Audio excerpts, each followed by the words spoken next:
Kent Spitfires ended Sussex Sharks' excellent recent run in the NatWest T20 Blast to move back to the top of the South Group at the expense of their hosts, who lost at home by 7 wickets with 34 balls to spare.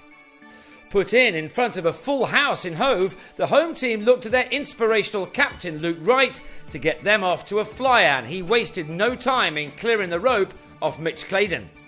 Wright was dropped next ball, but the one after that saw him try to go over the top again, only to be held this time in the deep by Darren Stevens, the batsman on his way for 12.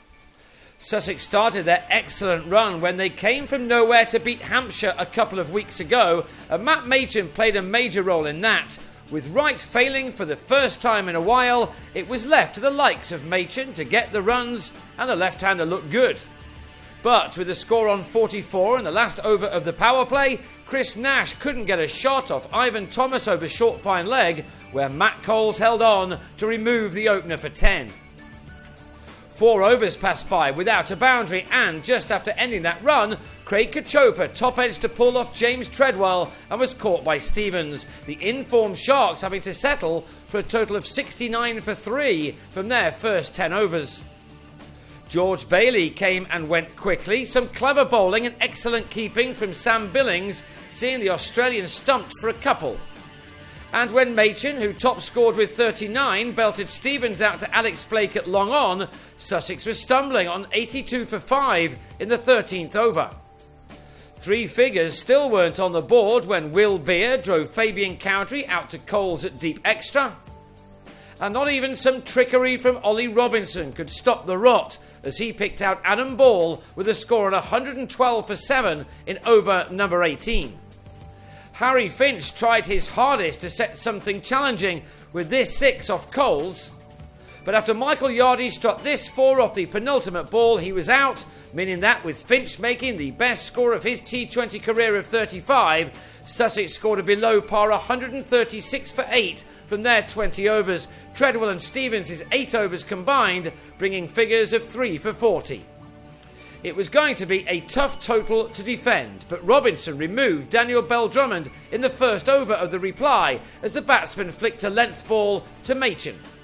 Cowdrey and Sam Northeast were soon putting runs on the board, however, the former clearing the rope off Robinson as these two took the total to 38 in the 5th over of the reply.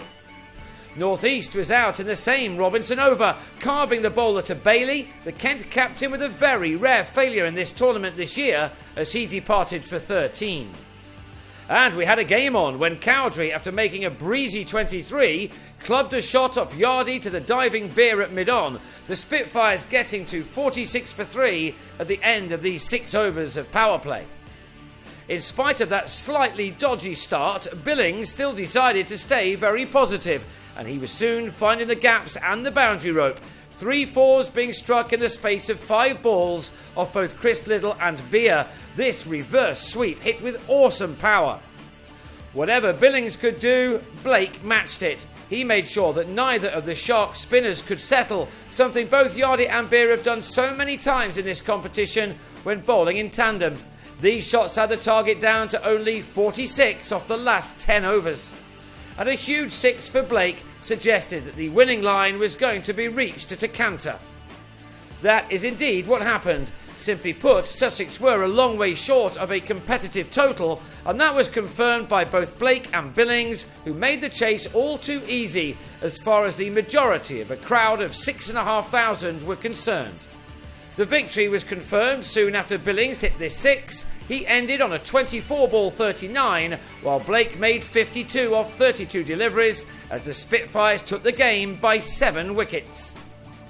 The match was ended in the 15th over, and the easy win put Kent back on top of the South Group with 14 points from 10 games, while Sussex slipped to second with 13 from 11. Both should qualify for the quarters. Kent up next against Somerset at home next Friday, while Sussex return to Hove to take on Glamorgan on the same night.